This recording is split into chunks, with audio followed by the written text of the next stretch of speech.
Senator Ted Cruz was absolutely right when he excoriated former fired FBI Director James Comey during Senate hearings this week. Take a look at this.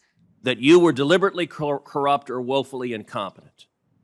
And I don't believe you were incompetent. And honestly, that's putting it nicely. Basically, Comey's defense of the FBI's gross, illegal coup attempt against Donald Trump is, I didn't know about it. But here's the thing.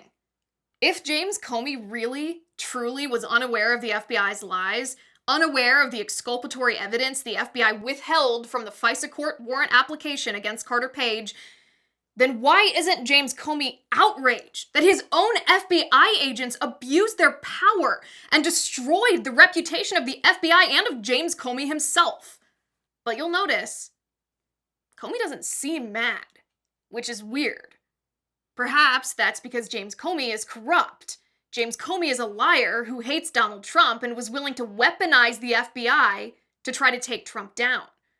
And the Senate hearings this week just proved that again. Case in point, James Comey is still accusing Donald Trump of Russian collusion. Even though the Mueller probe found zero Trump-Russia collusion, even though FBI agents have admitted Operation Crossfire Hurricane was based on nothing but Trump hatred, Comey is still peddling this lie.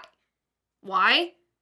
All because Trump doesn't automatically believe the information from the same intelligence agencies who tried to destroy him. James Comey also claims that he didn't know who Christopher Steele's source was for the anti-Trump dossier. Steele's source, by the way, was Igor Danchenko, who had been investigated by the FBI for 2 years under suspicion of being a Russian spy himself. Which means it was James Comey who briefed the incoming president, Donald Trump, on the Steele dossier, knowing that the dossier would leak to the press and start the whole Mueller probe. But Comey now wants us to believe that he didn't bother to check where the salacious rumors in the dossier actually came from before he briefed the president? Forgive me if I don't believe that. Furthermore, James Comey to this day claims that he didn't know who funded the Steele dossier. He says he didn't know it was Hillary Clinton or the DNC. He only knew it was Donald Trump's political opposition.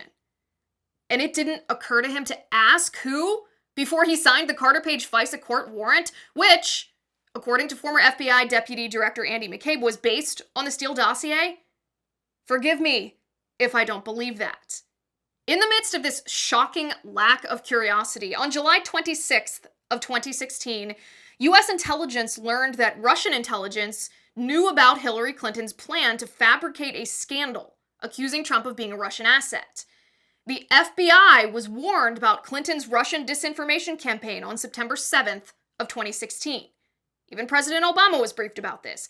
But James Comey testified that he took no action to investigate the CIA referral of potential wrongdoing by Hillary's campaign because Comey says he doesn't recall that referral, even though it was sent directly to him.